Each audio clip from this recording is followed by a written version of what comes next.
গা ধুলো মাত্ৰ আৰু এতিয়া বাজিছে আপোনাৰ 8:30 নহয় সৰি 9টা বাজি গ'ল তো এতিয়া মই গা চা ধুইলোঁ তো আমাৰ টিকলিয়ে বাইদেউ আলু পৰঠা আমাৰ বনাই আছে ৰুটি তো তাই ৰুটি খাব আমি খাম টিকলিটো তাৰপিছত এতিয়া মই আলু পৰঠা কেনেকৈ কি কৰোঁ আপোনালোকক দেখাম আৰু এতিয়া ভিডিঅ'টো আৰম্ভ কৰিছোঁ আলু পৰঠা তো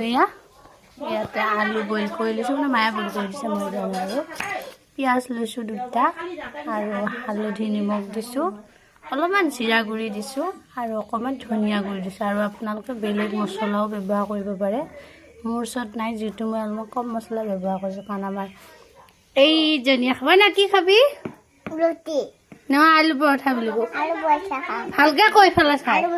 এইফালে আৰু এইফালে আটা মুঠি লৈছোঁ ধুনীয়াকৈ এইখিনিয়ে হৈ যাব বেছি নবনাওঁ মই আমাৰতো এইখিনি মই এতিয়া ভাজি ল'ম